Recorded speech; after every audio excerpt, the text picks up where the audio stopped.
In a dilapidated mobile home park, a desperate college graduate was about to discover her father's ultimate betrayal. What started as a generous offer took a shocking turn when she faced astronomical property taxes and realized the truth. Sophia Miller wasn't your typical victim. For 14 years, she had survived abandonment, known for fierce independence and refusing to rely on those who hurt her. When she accepted David's help, she was walking into a calculated fraud. Her trust would lead to a legal battle exposing family financial abuse that would destroy his reputation forever. Before we jump back in, tell us where you're tuning in from, and if this story touches you, make sure you're subscribed because tomorrow I've saved something extra special for you. The envelope felt heavier than it should have in Sophia Miller's trembling hands. The red lettering across the top seemed to pulse with malevolent energy. Final notice. Eviction proceedings to begin. She read the date again, hoping her exhausted mind had misunderstood. 30 days. She had 30 days to come up with 3 months back rent plus late fees, or she'd be out on the street. The irony wasn't lost on her that the notice had arrived on the same morning she'd walked out of Henderson department store for the last time, carrying her final paycheck in a manila envelope that felt equally threatening. The store manager's words still echoed in her cramped studio apartment. Corporate's closing 15 locations nationwide. Budget cuts. Nothing personal, Sophia. You're a good worker. Nothing personal. She stared at the stack of bills spread across her kitchen table like tarot cards, predicting a bleak future. Electric bill, past due. Phone bill, final notice. Student loan payment, overdue. Her mother's car payment, the one constant she'd managed to keep current even when everything else fell apart. The 2015 Honda Civic sitting in the apartment complex parking lot represented the last tangible connection to her mother, and the only thing of value she owned. She picked up her laptop and opened her banking app, though she already knew what she'd find. The numbers stared back at her with cold indifference. Checking account balance, $247.83. Savings account balance, $31.12. The final paycheck from Henderson would add another $340 after taxes, assuming they processed it correctly. Not nearly enough to cover rent, let alone the mountain of other expenses that seemed to grow larger each day. She pulled out a notebook and began calculating with the desperate precision of someone trying to stretch water in a drought. Rent, $1,200. Late fees, $150. Electric bill, $89. Phone, $67. Food for the month, $200 if she lived on ramen and peanut butter. Car payment, $278. Insurance, $134. The numbers swam before her eyes, creating an equation that had no solution. 22 years old, with a bachelor's degree in English literature, and she was staring at homelessness. The absurdity would have been funny if it weren't so terrifying. She'd done everything right. Graduated college, found a job immediately, lived frugally, saved what she could, but retail wages in a small mountain town barely covered survival, and survival had a way of eating through savings faster than she could replenish them. The graduation photo on her dresser caught her eye, herself in cap and gown, beaming with the naive confidence of someone who believed hard work guaranteed success. Her mother should have been in that photo, should have been there to see her daughter become the first in their family to earn a college degree. Instead, cancer had claimed her just 3 months before graduation, leaving Sophia to walk across that stage alone. Completely alone, because David Miller, her father, had made it clear years ago that his new life didn't include room for reminders of his old one. The last time they'd spoken had been at her mother's funeral, a brief, awkward exchange where he'd pressed a business card into her hand and mumbled something about staying in touch. She'd thrown the card away that same night. Anger and grief made the decision easy. Now, as she stared at the eviction notice, she found herself wishing she'd kept it. She opened her phone and scrolled through her contacts, stopping at the single entry listed under D. David Miller. She'd kept his number from when her mother was sick, though she'd never used it. Her thumb hovered over the call button as memories flooded back. David teaching her to ride a bike in their old backyard. David reading her bedtime stories in the voice of different characters.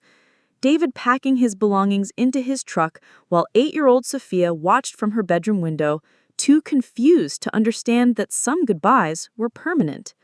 He'd left him for his construction business, claiming he needed to find himself and build something meaningful. What he'd built was a successful contracting company and a new family, a younger wife and stepchildren who fit better with his vision of success. The monthly child support payments were consistent but clinical, accompanied by birthday cards signed Dad in handwriting that grew increasingly unfamiliar over the years. She set the phone down and walked to her small window overlooking the parking lot. Her mother's car sat under a broken streetlight, its dark blue paint faded but still dignified. She'd taken over the payments when her mother got too sick to work, viewing it as both responsibility and rebellion, a way to hold onto something David's money couldn't touch. But now, staring at the eviction notice, she realized that pride was a luxury she could no longer afford. She picked up the phone again, her heart hammering against her ribs. The number rang 3 times before a familiar voice answered. David Miller? Dad? The word felt foreign on her tongue, rusty from disuse. It's Sophia. A pause. She could hear the sound of machinery in the background, the distant shouts of construction workers. Sophia? Honey, is everything okay? The concern in his voice caught her off guard. She'd expected awkwardness, maybe annoyance at being contacted out of the blue. Instead, he sounded genuinely worried, almost fatherly. She swallowed hard, forcing herself to continue. I'm in some trouble, Dad, financial trouble. I lost my job today, and I'm behind on rent, and I don't know what else to do. Oh, sweetheart. His voice softened in a way that transported her back to childhood, to scraped knees and bad dreams that could be fixed with a father's comfort. Why didn't you call sooner? You shouldn't have to handle this alone. The tears she'd been holding back all day finally came, hot and shameful. I didn't want to bother you. I know you have your own family now, and I... Stop right there. His voice carried an authority that was both commanding and protective. You're my daughter. Nothing changes that. We need to talk about this properly, not over the phone. Can you meet me tomorrow? There's a restaurant called Millbrook's on 5th Street. Say around noon? Sophia wiped her eyes with the back of her hand, hardly believing what she was hearing. You want to help? Of course I want to help. I should have been helping all along. She heard him cover the phone, speaking to someone else briefly before returning. Listen, I've been thinking a lot lately about mistakes I've made, chances I've missed. Maybe this is my opportunity to do better. I can pay you back, she said quickly, the words tumbling out. I just need some time to find another job, and he interrupted gently. We'll figure it out together. That's what families do. I'll see you tomorrow at noon, okay? After hanging up, Sophia stared at the phone for a long moment, hardly daring to believe what had just happened. The father who'd been absent from her life for over a decade had just offered to help in her darkest hour. The timing felt almost too perfect, like a miracle arriving precisely when she needed it most. She looked again at the eviction notice, then at the pile of bills, then at the photo of herself at graduation. Maybe there was hope after all. Maybe some broken things could be repaired, even after years of neglect. Outside her window, her mother's car sat waiting in the darkness, unaware that tomorrow would bring conversations that would change everything. David's hand gripped Sophia's shoulder as he pulled her into an embrace that felt both familiar and foreign. The scent of expensive cologne mixed with sawdust transported her back 14 years, to a time when this man's approval was the center of her universe. Look at you, he said, holding her at arm's length in the entrance of Millbrook's. You're beautiful, sweetheart, just like your mother. Sophia tugged at her blazer, the same one she'd worn to every job interview this year, suddenly conscious of how threadbare it looked next to David's crisp button-down and designer jeans. Through the restaurant's windows, she could see his gleaming black pickup truck in the parking lot, its chrome bumper probably worth more than she made in 6 months. The hostess led them to a corner booth where David immediately commanded attention, his voice carrying the confident authority of someone accustomed to being heard. He ordered coffee for both of them without asking what she wanted, then leaned forward with the focused intensity she remembered from childhood. Tell me everything, he said. Don't leave out any details. As Sophia recounted her situation, the job loss, the eviction notice, the crushing weight of bills, David's expression shifted through concern, anger on her behalf, and finally determined resolution. He pulled out his phone twice to silence calls, each time apologizing and saying, "Business can wait. This is important." "Here's what we're going to do," David said, reaching into his briefcase. "I've been thinking about this since you called yesterday." He spread papers across the table with the practiced efficiency of someone used to presenting solutions. "Your mother's car, you're still making payments on it, right?" Sophia nodded, confused by the direction of the conversation. "That car is worth more than what you owe. We sell it, use that money as a down payment on a small property, somewhere you can live rent-free while you get back on your feet." His finger traced across what looked like a property listing. "I found this place yesterday. Perfect starter home. Mobile home on its own lot. Just needs a little TLC." The photo showed a modest white mobile home with blue trim, surrounded by trees. It looked peaceful, private, nothing like her cramped apartment complex. "Dad, I can't let you. You're not letting me do anything." His voice carried a gentle firmness that brooked no argument. "This is me being the father I should have been all along."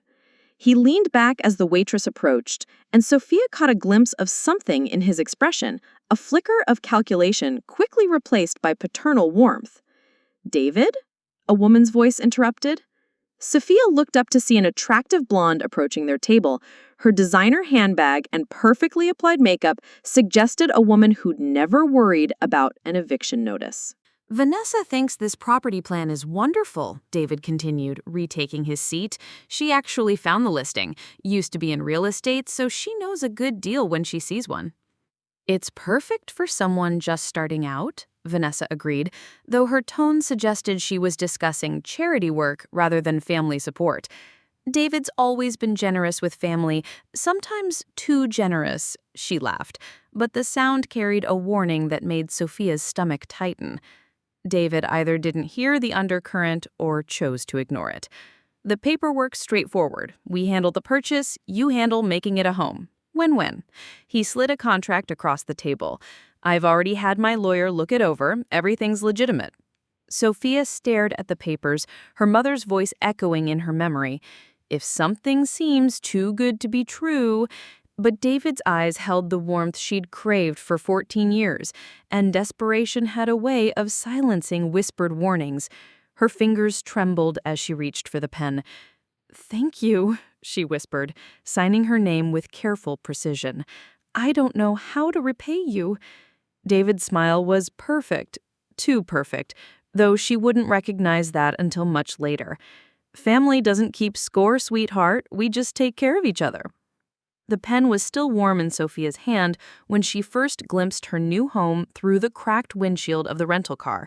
The property listing photo had been taken from a very specific angle. She realized that now, as she stared at the reality before her. The mobile home squatted on its lot like a wounded animal, its white siding stained brown with rust and mold. Blue trim hung in peeling strips, and where windows should have provided welcoming light, plywood sheets created dead, sightless eyes. The little TLC David had mentioned would require nothing short of resurrection. "Jesus," she whispered, stepping out onto cracked asphalt that sprouted weeds like infected wounds. The smell hit her next. A mixture of standing water, decay, and something else she couldn't identify, but instinctively recoiled from. The peaceful, private setting was indeed isolated, but not in the charming way the listing had suggested. Half the surrounding lots sat empty, marked only by concrete foundations and the skeletal remains of mobile homes that had been abandoned or demolished. Her phone buzzed in her pocket. No signal, of course. Sophia approached the front door with the cautious steps of someone exploring a crime scene. The key David had given her turned easily. Too easily, she realized, noting that the lock mechanism was completely broken. The door swung open with a groan that sounded almost human. The interior was worse than the exterior. Water damage had buckled the laminate flooring in places, creating treacherous dips and rises. Black mold bloomed across the walls like abstract art painted in poison. The kitchen faucet hung at an unusual angle, disconnected from pipes that had been crudely capped with what looked like duct tape and prayer. "Oh, honey."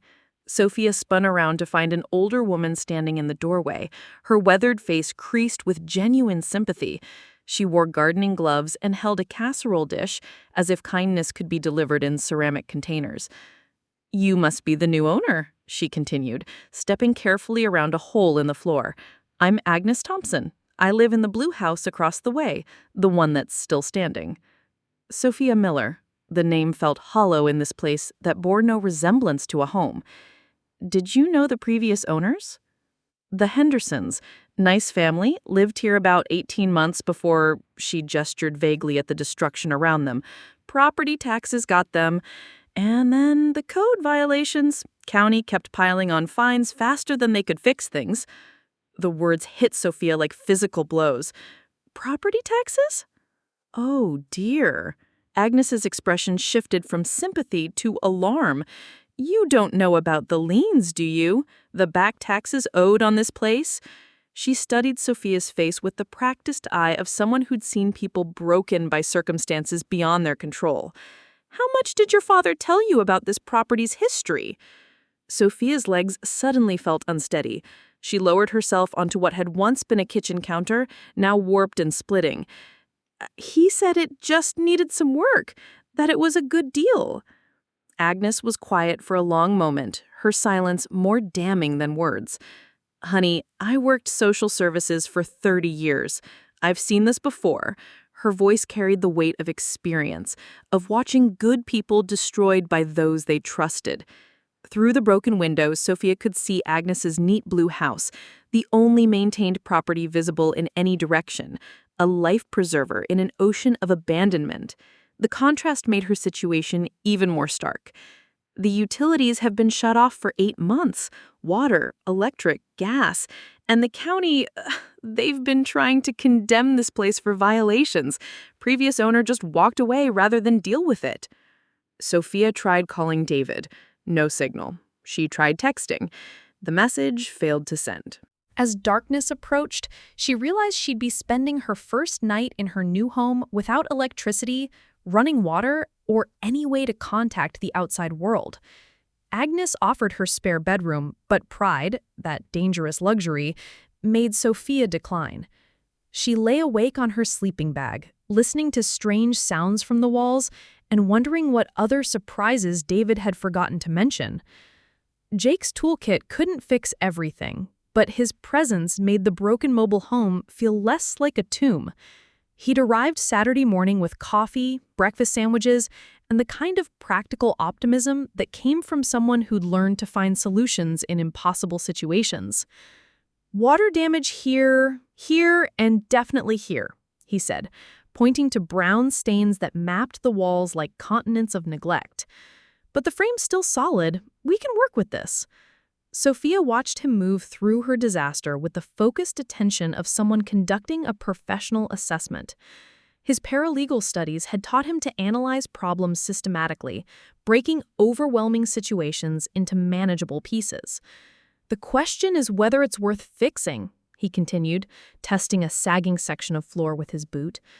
"How much are you looking at in back taxes and fines?" $8,000, give or take. The number still felt surreal when she said it out loud. Jake stopped moving. $8,000? Plus whatever it costs to reconnect utilities and bring everything up to code. She handed him the stack of bills she'd been carrying like evidence of her own stupidity. "My father apparently forgot to mention these minor details." His expression darkened as he read, and she recognized the look. The same controlled anger he'd described when discussing his own family's financial manipulations. "Sophia, this isn't forgetfulness. Nobody buys a property without knowing about liens this size." The truth of it settled between them like dust motes in the morning light streaming through broken windows. Jake's certainty made her own growing suspicions impossible to ignore. They spent the weekend making the place marginally livable, patching holes, cleaning mold, creating one room that could serve as actual shelter. Agnes brought meals and advice, her steady presence becoming the anchor Sophia hadn't known she needed. "Your young man has good hands," Agnes observed Sunday evening, watching Jake reinforce a section of flooring. "And he sees what needs seeing. He's not my—" Sophia started, then stopped. Labels felt irrelevant when someone showed up with tools and stayed to help rebuild your life from splinters. By Monday, she'd started the desperate dance of gig economy survival. Food delivery when her car could handle the mountain roads, house cleaning jobs that paid cash and asked no questions about permanent addresses, online freelance writing that paid pennies per word but could be done by candlelight when her laptop battery held out.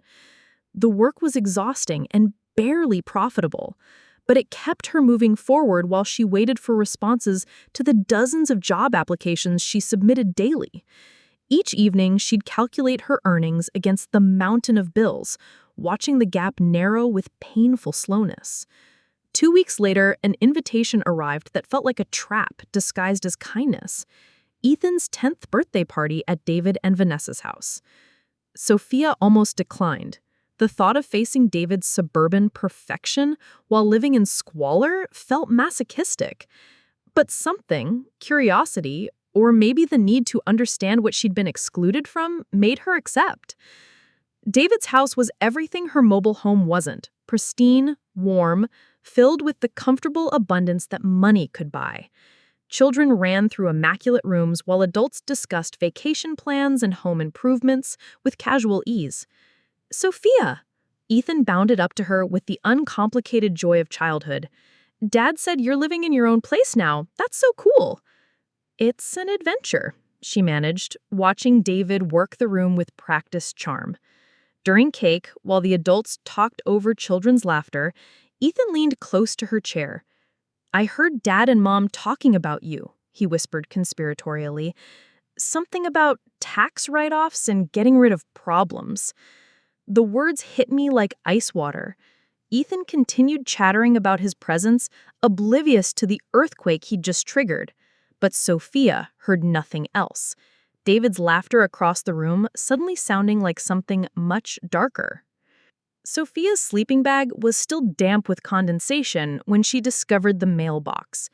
3 days of primitive living had taught her to find small victories wherever possible. A working outdoor spigot, a section of floor that didn't sag dangerously, patches of morning sunlight that warmed the broken windows. The mailbox wasn't a victory.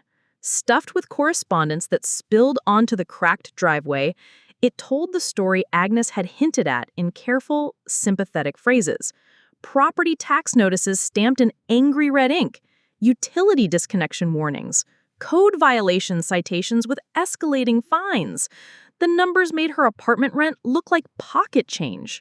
Water Authority, $2,347 in back charges and reconnection fees.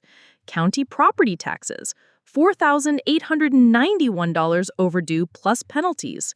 Code enforcement fines, $1,250 and mounting daily.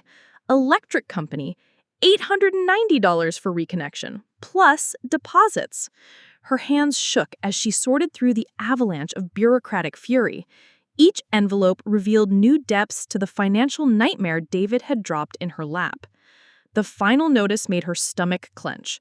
A court summons for a property lien hearing scheduled for next month. She drove to the nearest town with cell service, her mother's old Honda struggling up the mountain road. David's number went straight to voicemail twice before he finally answered on her third attempt. "Sophia, how's the new place treating you?" His voice carried the cheerful obliviousness of someone who'd never worried about a disconnected utility. "Dad, there are thousands of dollars in back taxes and fines on this property." She tried to keep her voice steady, professional. "The utilities had been shut off for months. There's a court hearing—" "Oh, that." His tone shifted slightly, becoming the patient voice one might use with an overreacting child. "Every property has some minor issues when you buy it. That's why we got such a good deal." Minor issues? Dad, I could lose this place before I even... Sophia, honey, you're catastrophizing. These things work themselves out. You just need to call the county, set up payment plans, show them you're serious about bringing everything current. The casual dismissal felt like a slap. With what money? I lost my job, remember? That's why I called you in the first place. Right. Well, you're resourceful. You'll figure something out. That's what I love about you. You're a survivor, just like your old man. The line went quiet except for the sound of machinery in the background. She could hear him talking to someone else, his voice muffled by a covered phone. When he returned, his tone had shifted to professional efficiency. Listen, sweetheart, I'm on a job site. Why don't we talk about this later? I'm sure it's not as bad as it seems. The call ended before she could respond. Sophia stared at her phone, David's words echoing with familiar dismissal. She'd heard that same tone when she'd called about her mother's cancer diagnosis, when she'd needed help with college applications, when she'd tried to maintain any connection to the man who'd fathered her, but never quite learned to be a father. Her phone buzzed with a text from Jake Patterson. "How's the new place? What company this weekend?" Jake! Her former coworker who'd helped her carry her boxes to the rental car, who'd looked genuinely worried when she'd explained her father's sudden generosity. Jake, who'd grown up watching his own family manipulate finances and obligations with practiced cruelty. She typed back, "Could use a friendly face. Fair warning, it's rough." His response came immediately. "I'll bring coffee and a toolkit. See you Saturday." Driving back through the failing mountain light, she found herself thinking about Agnes's words. Sometimes the people who claim they're helping us are the ones who hurt us most. The stack of bills sat passenger seat, each envelope a small betrayal wrapped in official letterhead. Tomorrow she'd start making calls, trying to negotiate payment plans with money she didn't have for a property that might not be salvageable. But tonight, she'd sit in her broken home and admit what she'd been avoiding since signing those papers. David hadn't saved her. He'd simply found a more creative way to abandon her. Ethan's innocent words echoed in Sophia's mind for 3 sleepless nights. Tax write-offs and getting rid of problems. The phrase had the clinical precision of something overheard from adult conversations, words that meant nothing to a 10-year-old, but everything to someone beginning to understand the scope of betrayal. Jake found her Thursday morning sitting on the broken front steps, surrounded by printouts and legal documents. She'd driven to town before dawn to use the library's internet, researching property law and tax fraud with the desperate intensity of someone whose survival depended on understanding the rules of a game she'd unknowingly joined. "What did you find?" he asked, settling beside her with 2 cups of coffee from the gas station. "My father claimed me as a dependent on his taxes last year, even though I haven't lived with him since I was 8, even though he's provided exactly 0 financial support since Mom died." Jake's expression hardened. "That's fraud." "It gets better." She shuffled through the papers with trembling fingers. "The property purchase, he claimed it as a charitable deduction, helping a disabled dependent with housing needs." Her laugh came out bitter and sharp. "Disabled, because apparently losing your job makes you legally incapacitated in David Miller's world." The numbers told the story with brutal clarity. David had bought the mobile home at a county tax auction for $3,200, a fraction of what Sophia's mother's car had sold for. The difference had simply disappeared into his business accounts, while the tax benefits of supporting his daughter provided additional profit on his investment in her misery. "We need help," Jake said. "Professional help. This isn't something we can handle alone." Agnes had arrived while they talked, carrying fresh bread and the contact information for Isabella Davis, a legal aid attorney who specialized in family financial abuse. Agnes's decades in social work had taught her to recognize the patterns, and she'd seen enough to know when criminal intervention was necessary. Isabella's office occupied the 2nd floor of a converted house downtown, its waiting room filled with people who looked like Sophia felt, desperate, betrayed, clinging to hope that someone with actual power might care about their situation. When Isabella finally called them back, Sophia was struck by the attorney's youth and the fierce intelligence burning behind wire-rimmed glasses. "Tell me everything," Isabella said, settling behind a desk that spoke of long hours and too many cases. "Don't edit for embarrassment or family loyalty. I need facts." The story spilled out in painful detail. David's sudden reappearance, the too-good-to-be-true offer, the manipulation disguised as generosity. Isabella took notes with practiced efficiency, occasionally asking questions that revealed the legal framework underlying David's scheme. "He's been planning this for months," Isabella concluded, reviewing the documents. "The tax returns, the property research, the timing of his contact with you, none of this was spontaneous. You were targeted deliberately." The words hit Sophia like physical blows. Targeted by her own father. The man who taught her to ride a bike and read bedtime stories had calculated her desperation with the cold precision of a predator identifying weakness. "The car sale proceeds, where did they go?" Isabella asked. "He said they went toward the property purchase, but the property cost $3,000 and your car was worth $12,000. Isabella's pen moved across her legal pad with quick, decisive strokes. "That's $9,000 of theft, plus the fraudulent tax claims, plus the deliberate concealment of property liens." Jake leaned forward. "What can we do?" Isabella's smile was sharp as a blade. "We can make sure David Miller learns that some people fight back.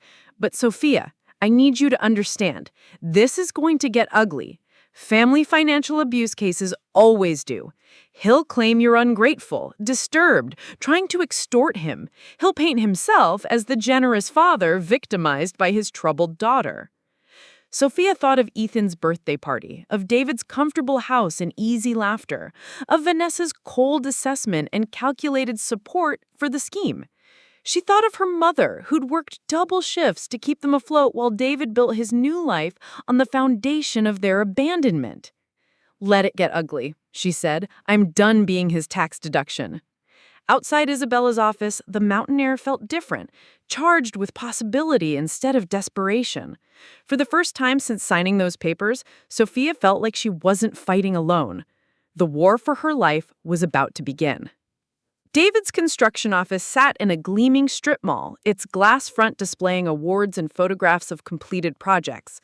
The success he'd built felt like a monument to everything he'd stolen from others: time, love, trust, money.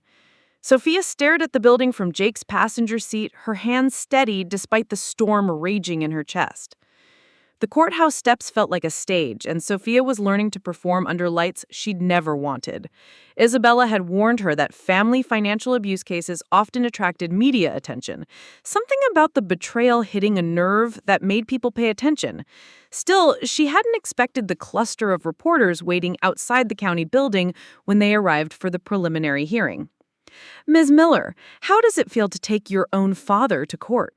The question came from a young woman with perfectly styled hair and predatory eyes. Isabella stepped between them smoothly. "My client will be not commenting at this time. All statements will come through proper legal channels." But as they climbed the courthouse steps, Sophia caught sight of David emerging from a black BMW with two men in expensive suits. His legal team looked like they cost more per hour than she'd made in months, and the confidence in their stride suggested they came prepared for war. The hearing itself was a carefully choreographed dance of legal procedure and barely contained animosity. Judge Harrison, a weathered woman in her 60s, reviewed the charges with the weary expression of someone who'd seen too many families destroy themselves over money.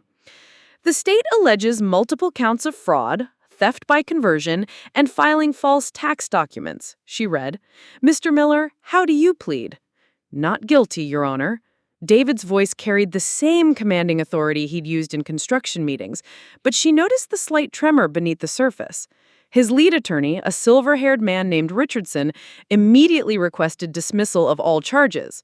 "Your Honor, this is nothing more than a family dispute being weaponized by a troubled young woman seeking financial gain from her generous father." Isabella rose with the controlled fury that had made her reputation in family law. Your Honor, the evidence clearly shows a deliberate pattern of financial fraud spanning multiple years. The defendant systematically exploited his daughter's economic vulnerability for personal profit while claiming charitable tax deductions for providing substandard housing. The preliminary arguments revealed the shape of the battle to come. David's team would paint Sophia as mentally unstable, financially irresponsible, and motivated by greed rather than justice. They had character witnesses prepared to testify about David's generosity, his business success, his reputation in the community. Isabella's strategy was simpler and more devastating. Let the documents speak. Tax returns that couldn't be explained away, property records that told their own story, bank statements that showed exactly where Sophia's car money had gone, into David's business accounts, never to emerge. Outside the courthouse, the media circus had grown. Local news stations had picked up the story, and something about it had struck a nerve. Social media buzzed with commentary about family betrayal and economic abuse. #DadScam began trending locally, much to David's visible horror. Richardson held his own press conference on the courthouse steps, painting David as the victim of an elaborate extortion scheme. Mr. Miller is a respected businessman who tried to help his estranged daughter in her time of need. Rather than gratitude, he's received false accusations and public humiliation from someone he loves. The performance was polished, professional, and completely undermined when a reporter asked about the specific financial documents. Richardson's smooth deflections couldn't explain away the paper trail that Isabella had methodically assembled. That evening, Sophia sat in Agnes's kitchen, watching the news coverage with a mixture of vindication and exhaustion. The story had grown beyond a simple fraud case. Commentators were using it to discuss larger issues of family financial abuse, economic vulnerability, and the ways people in power exploited those who trusted them.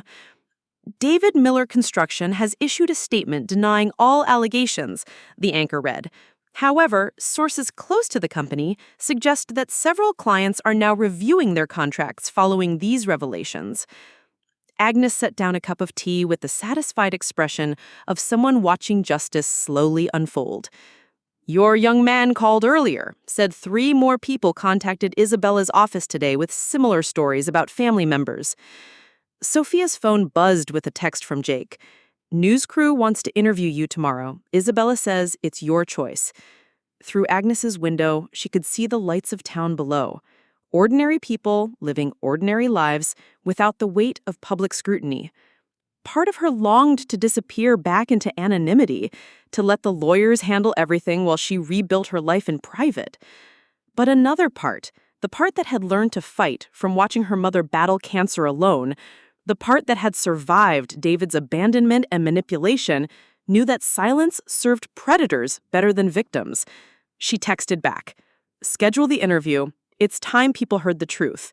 The legal battle was just beginning, but Sophia was no longer fighting alone.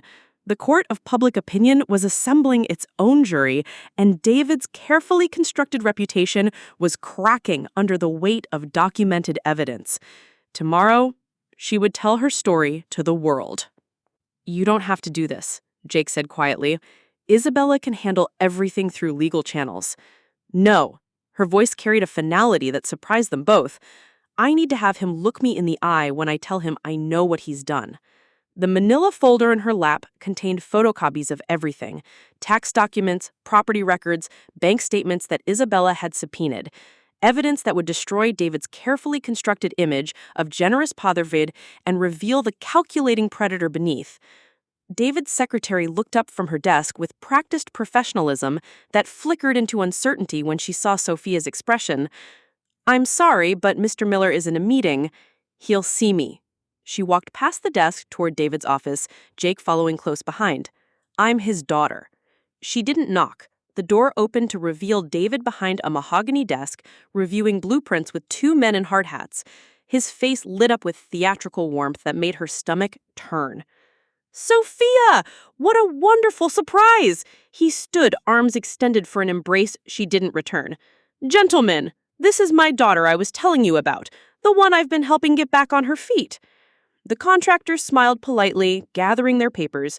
David's performance was flawless, the proud father eager to show off his generosity. They left with promises to call about the project, leaving the three of them alone in the suddenly quiet office. Dad, we need to talk. Her voice cut through his continuing pleasantries like a scalpel. You think you're so smart now? David stood, his height meant to intimidate. You want to play hardball with me? I built this business from nothing. I know how to destroy people who get in my way. The office door opened before Sophia could respond. Vanessa entered with her usual practiced composure, but her expression shifted when she saw the documents scattered across David's desk. What's going on here? She demanded, though her tone suggested she already knew. Your stepdaughter thinks she can extort money from us, David said, claims we defrauded her somehow. Vanessa moved closer to the desk, her real estate background evident in how quickly she assessed the paperwork. Her face went white as she recognized tax documents, property records, bank statements. David, what is this? Her voice carried a tremor of fear. You said the property was legitimate. You said, it is legitimate. His voice cracked with desperation. A father helping his daughter isn't fraud. Claiming a fake charitable deduction is, Jake said quietly. So is filing fraudulent dependent claims. So is theft by conversion of vehicle sale proceeds. Vanessa stepped back from the desk, as if the papers were contaminated. Jesus Christ, David! Do you know what this could do to us? To the kids? If the IRS audits? Nothing's gonna happen! David's control was completely gone now, his voice rising to a shout. She's a desperate girl making desperate accusations. Who's gonna believe her over me? Sophia looked at this man who'd fathered her, but never learned to be a father, who'd seen her desperation as an opportunity for profit. The hurt was there, would always be there, but it was wrapped now in something stronger. Everyone, she said simply, everyone's going to believe me because I have proof. And tomorrow, Isabella Davis is filing criminal charges. David lunged toward his phone. I'm calling security, having you arrested for trespassing. Go ahead. Gather the papers with steady hands. Make this public. Let everyone see what kind of man you really are. As they left the office, Vanessa's voice followed them into the hallway. David, what have you done to us? The war had begun. The courtroom felt different on the final day, charged with the electricity of resolution. 3 weeks of testimony had stripped away David's facades layer by layer, revealing the calculating predator beneath. Sophia sat in the front row, watching her father's empire crumble with each witness statement. Ethan took the stand first, his small voice carrying across the silent courtroom. Isabella had prepared him carefully, explaining that telling the truth wasn't betraying anyone, it was protecting people from being hurt. He heard Dad tell Mom that Sophia was a tax write-off, and that they were getting rid of problems. David's face went ashen. Richardson objected repeatedly, but the damage was done. A child's innocent repetition of overheard conversations carried more weight than any expert testimony. Agnes followed, her decades of social work experience lending authority to her observations about Sophia's living conditions and David's pattern of manipulation. The photos she'd taken of the mobile home made several jurors visibly recoil. I've seen financial abuse destroy families for 30 years. This case represents predatory behavior at its most calculated, a parent deliberately exploiting their child's desperation for profit. When Isabella called Sophia to testify, the courtroom fell silent. She walked to the witness stand with steady steps, no longer the desperate young woman who'd signed papers in a restaurant 3 months ago. My father taught me that family takes care of each other. I believed him when he offered to help. I believed him because I wanted so desperately to have a father again. Her testimony laid bare the emotional manipulation alongside the financial fraud, how David had weaponized her abandonment issues, her grief over her mother's death, her desperate need for family connection. The jury listened with expressions that ranged from sympathy to disgust. Richardson's cross-examination was brutal, but ineffective. Every attack on Sophia's character only highlighted David's exploitation of her vulnerability. When he suggested she was motivated by greed, Isabella's objection was sustained, but the damage to his case was already done. The closing arguments felt like formalities. Isabella presented the financial evidence with surgical precision, while Richardson grasped at character assassination that no longer held weight. Judge Harrison's verdict was swift and merciless.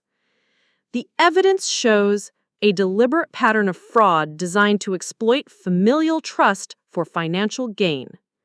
Mr. Miller used his daughter's economic desperation to commit multiple felonies while claiming charitable motivations. Guilty on all counts. Restitution ordered in full.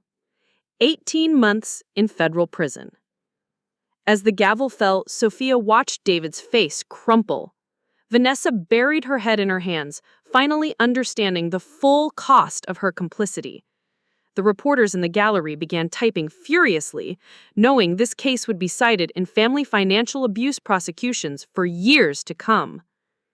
Outside the courthouse, David's construction business was already collapsing. Clients had abandoned him, employees had resigned, and the bank had frozen his accounts pending restitution payments. The empire he'd built on manipulation and betrayal was dissolving as quickly as he'd constructed it. That evening, Sophia received an unexpected visitor. Vanessa arrived at Agnes's house looking haggard and broken, carrying a manila envelope. "Bank statements," she said quietly. "Proof of where your car money went.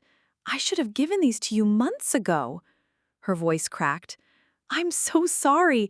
We're losing the house, and Ethan, he's going to live with my sister while I figure things out." Sophia took the envelope, feeling no satisfaction in Vanessa's downfall. Justice had been served, but the wreckage it left behind would take years to fully comprehend. "I hope you can forgive me someday," Vanessa whispered before walking away into the gathering dusk. Sophia stood on Agnes's porch, watching her former stepmother disappear into the darkness, carrying the weight of choices that had destroyed her family. The victory felt hollow. Necessary, but hollow. Tomorrow would bring new beginnings. Tonight was for mourning what could have been. 6 months after the gavel fell, Sophia stood in the doorway of her new apartment, watching Jake hang the last picture frame on walls that belonged to her. Sunlight streamed through windows that opened when she wanted them to, in a space with reliable electricity and running water that tasted clean. The court-ordered restitution had covered her debts and provided enough for a fresh start. More importantly, it had given her something David's money never could, the knowledge that she was worth fighting for. "Perfect," Jake said, stepping back to admire the crooked frame containing her college graduation photo. "Very professional paralegal work. Good thing you're starting law school next month." She handed him coffee and a mug that read, "World's Okayest Daughter," a gift from Agnes, who'd insisted that humor was essential for healing. Their relationship had grown slowly, built on mutual respect rather than desperation. Jake understood the difference between saving someone and supporting them while they saved themselves. It was a distinction Sophia had learned to value above everything else. The doorbell interrupted her thoughts. Through the peephole, she saw a delivery truck and a nervous-looking teenager, holding an envelope. Inside was a letter written in careful, adult-supervised handwriting. Dear Sophia, I'm living with Aunt Marie now, and she says I can write to you if I want. I'm sorry about what my dad did. Mom explained that he hurt you really bad, and that's why we had to move away. I told my teacher about what happened, and she said you were brave to tell the truth even when it was hard. I want to be brave like you when I grow up. Thank you for showing me what courage looks like. Love, Ethan. P.S. Aunt Marie says you can write back if you want to. Sophia read the letter twice, tears blurring the careful letters. Through the window, she could see Agnes working in her garden, the older woman having become the mother figure she'd never expected to find. At the legal aid clinic where Sophia volunteered twice a week, Isabella continued fighting for families trapped in similar webs of manipulation. These were her people now, chosen family bound by understanding rather than blood. They taught her that love wasn't something you had to earn through suffering, but something that grew naturally when people treated each other with genuine care. She sat at her kitchen table and pulled out stationery, a luxury that still felt extravagant. Dear Ethan, thank you for your letter. You're already braver than you know. Outside her window, the mountain town continued its quiet rhythm. Somewhere in federal prison, David Miller was learning that actions had consequences. Somewhere else, Vanessa was rebuilding a life from the wreckage of her choices. But here, in this sunny apartment filled with secondhand furniture and hard-won peace, Sophia was writing letters to a boy who'd help save her by telling the truth. She was planning for law school applications, for a future built on helping others navigate the maze of family financial abuse. She was free. The phone rang. Jake calling from work, Agnes checking about dinner plans, Isabella with news about another successful case. People who cared because they chose to, not because obligation or manipulation bound them. Sophia Miller had learned the price of freedom. Now she was rich enough to pay it forward.